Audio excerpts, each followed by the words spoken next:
ছাত্রী হলো একই ছাদের তলে, একজন উপরের তলা একজন নিচের তলা। আমরা ওইখানে বাসা নিয়ে ফেলেছি, তাই আমরা একসাথে থাকি।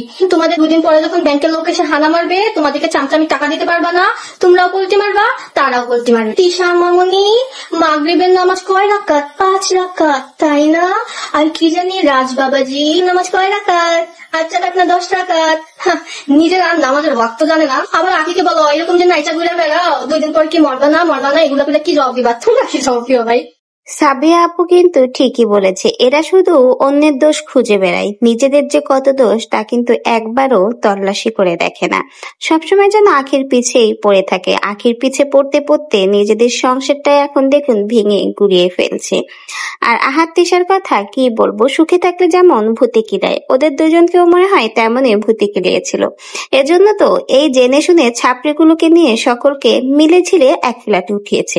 আগে ছিল পাশের বাড়ির ভাবি, তার এখন তো মূল্য নেই, একদম 1 পয়সারও মূল্য দেয় না তিশা। সেই তিশার নামেই কিন্তু পাশের বাসার ভাবি সব কেলেঙ্কারির কথা ফাঁস করে দিয়েছে।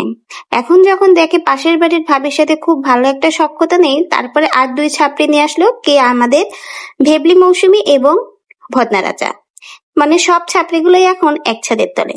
ভাবা যায়, এখন বলুন এদের মতো মানুষের সংসার ভাঙবে নাকি অন্য মানুষের সংসার ভাঙবে?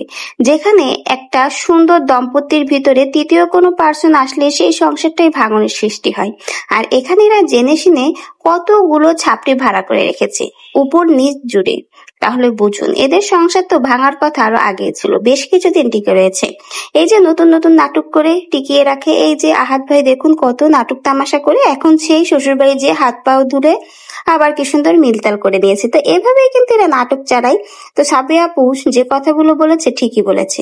ভাই আখিকে নিয়ে তোমাদের এত কসলাই, আখি প্রমোশনের কাজ করে বলে তোমাদের এত সমস্যা, ভাই তোমরাও তো কম করো না, তাহলে কেন অন্যের খুদ এত খুঁজে বেড়াও? নিজের চরকায় তেল দাও, তাতেই ভালো। অন্যের চরকায় তেল দিতে যেয়ে শেষে নিজের পিছনেই যেন বাসটা ঢুকে যায়।